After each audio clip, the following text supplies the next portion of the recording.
Mrs. Soludo urges youth to lead campaign against drug abuse.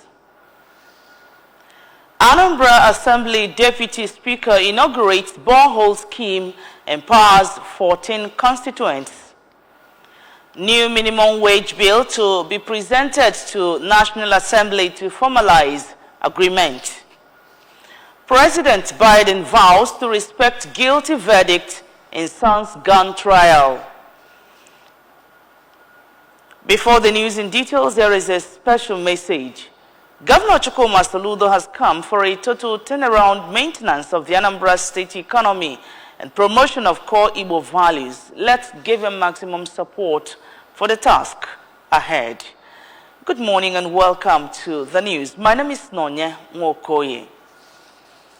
Anambra Governor's wife, Mrs. Nonye Soludo, has encouraged youth to lead the campaign to restore social values and moral reforms in homes and communities. Mrs. Soludo stated this when she received youths from different organizations in Anambra State at the Governor's Lodge, Amobia.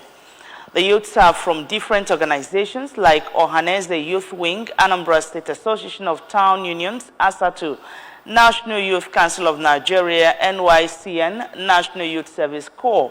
Addressing the youths, Mrs. Soludo said that youths can play important functions in making society better, starting from leading the fight against drug abuse, correcting waywardness among children and youths, and supporting child raising.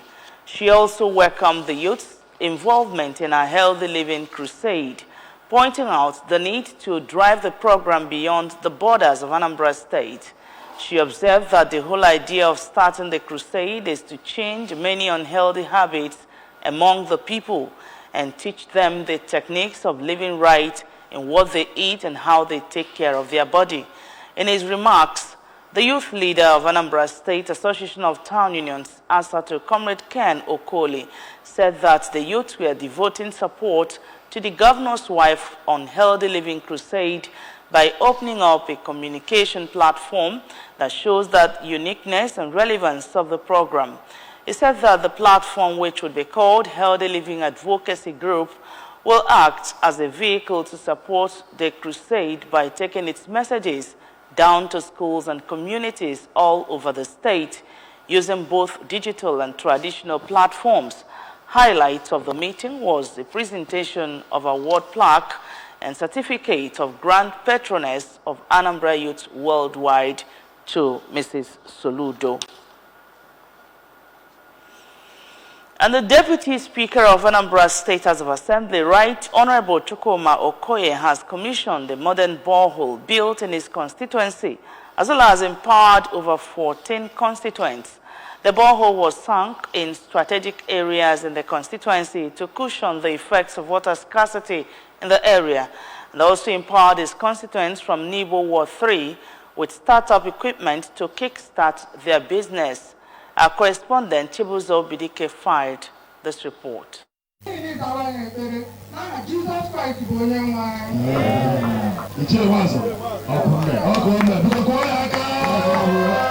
The work tools include sewing machines, grinding machines, hair dryers, and deep freezers.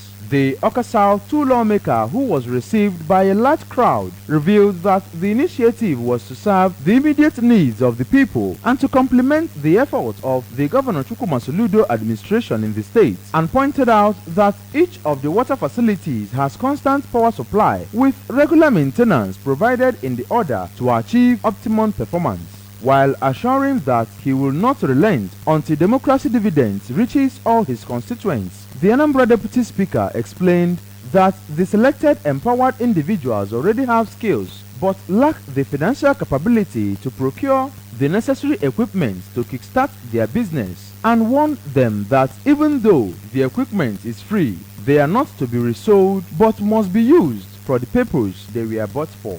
Now for Anambra State Government, now for Awka South Constituency 2, I now hand over this water pipe borehole to Nibo Ward 3. Can they use it for the glory of God? Speaking during the event, The President General of Nibo Community, Professor Tony Nwokoye, commended the efforts of the lawmaker in meeting the basic needs of the community and acknowledged that one of the major issues of the area is lack of water, noting that the projects speak to the lawmaker's integrity as a man of his words, and commended him for running an open-door policy even after campaigns, and assured him of their unalloyed support. Commissioner project, I never know who is doing it. Unani we there, but na man no run benefit. I had a record. Maybe at least neighbor who go get well, so that na more laws. All na I got go. Ya no kweba no. Anyamale, I want neighbor na ya apati. You are welcome.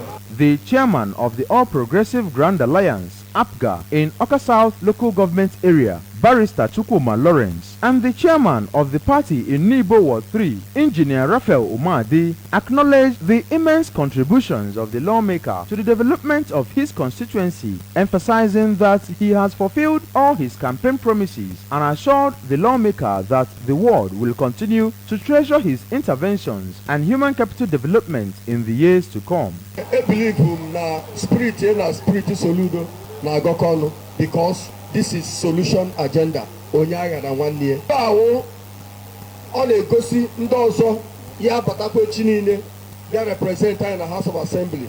Ma obo na chinine obogoro elu.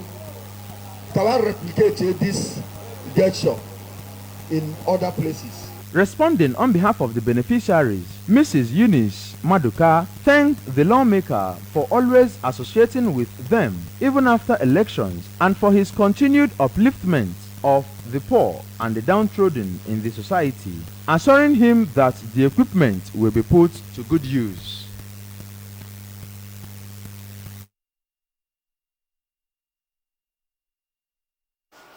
The fourth session of the 6th Synod of the Diocese of Amici has ended with a call on people to shun idolatry in order to avoid its consequences. Bishop Ikako made the call during the Synod's Thanksgiving service held at Emmanuel Anglican Church, Ekulummele, Newi South local government area of Anambra State. Our staff reporter, Njideka Okoye, was at the Synod and now reports.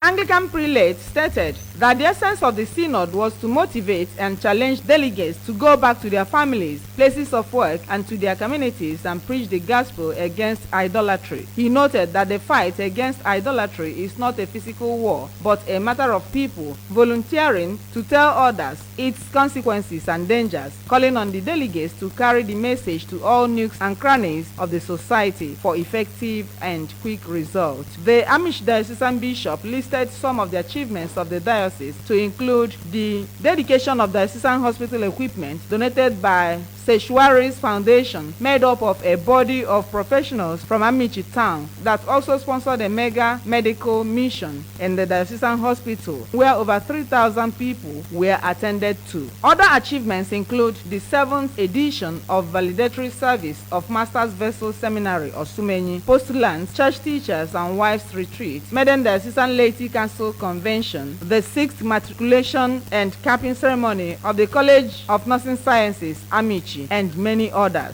We have empowered parents here, we have challenged them here, we have motivated them here to carry this message to the nooks and crannies of our society, and I believe the result will be coming out very soon. Delivering a sermon, a guest preacher at the Synod and the retired Bishop of Istihuato Munochi Diocese, Right Reverend Sam Chukwuka, charged priests to mobilize the church for evangelism, as going to church is not to fulfill all righteousness, but to know the truth that will set them free, advising people to flee from idolatry and turn to God. On his part, the Anambra State Commissioner for Environment, Dr. Felix Odumegu, said that the theme of the Synod is fundamental towards changing the ideology, as idolatry leads to societal and moral decadence. While a member of the diocese, Dr. Harry Ohanezi, thanked Bishop Ikako for the synod theme and said that the church and the family have roles to play to curb the ugly trend of idolatry, while advising mothers to be serious in training their children, especially during the impressionable years. of their lives. In their separate remarks, the host Archdeacon Venerable Chuka Nwosu, the Diocesan Clerical Synod Secretary Venerable Henry Amobi, and the chairman of the Synod Local Organizing Committee, Sir Christian Ogbonna, thanked God for the success of the Synod, which they said was impactful, noting that idolatry is a curse and urged Christians to abide by the word of God. The Synod Thanksgiving service was well attended by traditional rulers, bishops, government functionaries, including the Deputy Governor of Anambra State, Dr. Onyekachukwu Ibezim, among others. The Synod Sunday service featured thanksgiving, praises, and cutting of Synod cake by Bishop Ikako and his wife, Dame Nkem, the Anambra Deputy Governor, and other dignitaries. From Emmanuel Anglican Church, Ekulummili, Njedeka Okoye, ABS News. The Anambra State chapter of the Real Estate Developers Association has debunked a claim by one Chinwe Splendor that 95% of female realtors of Anambra State engage in sexual activities with chief executive officers of real estate companies to excel in the business, describing the statement as false and misleading. Ms. Splendor had made the outrageous claim in a now trending video of a podcast. A correspondent, Chibuzo Bidike, now completes the report. The acting chairman of the chapter, Mr. Martin Nwafo, said the allegations are false and a sabotage of the efforts to turn the real estate sector in the state into a multi-billion-dollar industry and cast aspersions on the honest work of hundreds of members of the association in the state. According to Mr. Nwafo, the allegations are costly and will not be swept under the carpet, stating categorically that the said Chinwe Splendor is not a registered relator in the state. He said the association has given Ms. Splendor a 24-hour ultimatum to issue a public statement in an acceptable national daily to apologize, recant the statement, and take down the video or face legal actions. As an association does not know this individual or recognize her as a realtor in any of our companies, and neither have we carried out any business transaction with her. That the allegation of sleeping with MDs and clients for real estate transaction is completely false. Another real estate developer, Mr. Gabriel Chukwuendo, decried the rate at which social media is used to arbitrarily tarnish the image of individuals and organizations without consequences. He regretted that the handwork put in by realtors to convince investors to put their money in real estate will be destroyed by unguarded 60-minute tirade, and called on the government to take action against the level of defamations going on social media before it will collapse homes, institutions, and communities. While we are struggling to bring development to our state, somebody will just wake up just to create content under 1 minute and spoil the whole struggles. That is why we came together as a body and we said no. And we are very serious when we say that we are going to take legal actions. Another real estate developer, Stanley Anowai, warned youth against the implications of the actions, stating that the law does not permit indiscipline of any sort, and said that the podcast should be censored as a way to control people from causing mayhem in the country. A 5-story building under construction at Dennis Memorial Grammar School, DMGS, Onitsha, has collapsed. The project, worth millions of naira, which was marked to commemorate the 100 years anniversary of the college.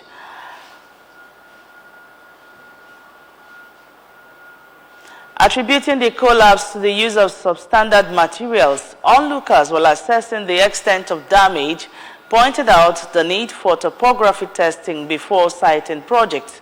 However, some parents appreciated God that the students were on midterm break when the incident happened, as at the time of filing this report, excavator was at hand evacuating the debris. Away now from state stories, President Bola Tinubu has revealed that a consensus has been reached on the long-debated new minimum wage between the federal government and organized labor.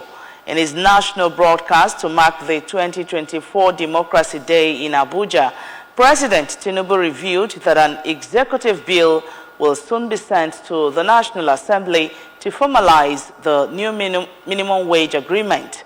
He emphasized that his administration chose a democratic approach over dictatorship in addressing the demands of labor unions. President Tinubu stated that the labor leadership was invited to break bread and negotiate towards a good faith resolution, noting that reasoned discussions and principled compromise are hallmarks of democracy. The president vowed to ensure that no Nigerian is oppressed.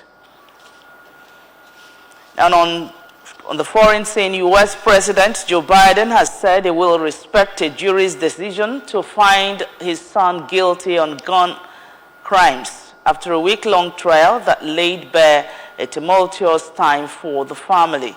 The 12-person jury found Hunter Biden, 54, guilty of lying about his drug use on a form while purchasing a handgun in 2018. He faces possible jail time following the verdict, which marked the first criminal prosecution of a sitting president's child. His conviction on all three felony counts comes as President Biden campaigns for re-election in November. And less than 2 weeks after his election rival, Donald Trump was himself convicted of a crime in New York. While President Biden did not attend the trial in Delaware, many family members, including First Lady Jill Biden, did so regularly. Hunter Biden's wife, sister, and uncle were all present at times to support him during proceedings. President Biden flew to Wilmington, Delaware, after the verdict, where he greeted and hugged his son on the tarmac. President Biden earlier ruled out pardoning his son, whose trial aired embarrassing details as prosecutors sought to show he was using crack cocaine at the time he bought the gun. And on sports news, Gennett Rohr has expressed his desire to lead Benin Republic to the FIFA World Cup, replicating the feat he achieved with Nigeria in 2018 in Russia. The 70-year-old Franco-German made the assertion after the Cheetahs outclassed the Super Eagles 2-1 in A Group C qualifying fixture at Stade Felix Houphouët-Boigny in Abidjan.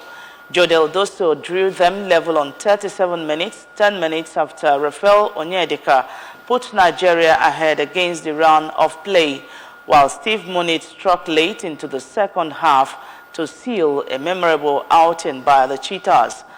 The win saw them assume leadership of the pile with 7 points, fueling Rohr's hope for a ticket to the Mundial in the USA, Canada, and Mexico. With a game to spare, Rohr qualified Nigeria for the 2018 World Cup in Russia, failing to make it out of Group D, which also comprised Croatia, the Republic of Ireland, and Argentina. After losing 2-0 to Croatia in the opening game, the Super Eagles stormed back, reckoning with the same margin of victory over Ireland, but lost 2-1 against Argentina in their last group game to finish in the third place with 3 points. And our sports news concludes our news this morning, but before we go, remember that you can follow news and programs on ABS from any part of the world by liking our Facebook page. Follow us at Anambra Broadcasting Service. Subscribe to our YouTube at ABS Television Oka, on X at ABS Radio TV, and on Instagram at ABS Radio TV. You can also log on to our website at www.absradiotv.com. And the main news again. Mrs. Soludo has urged youth to lead campaign against drug abuse. Anambra Assembly Deputy Speaker has inaugurated borehole scheme empowers 14 constituents. New minimum wage bill is to be presented to the National Assembly to formalize agreement. And from the foreign scene, we brought report that President Biden has vowed to respect guilty verdict in son's gun trial. Governor Chokoma Soludo has come for a total turnaround maintenance of the Anambra State economy and promotion of core Igbo values. let's continue to give him maximum support for the task ahead.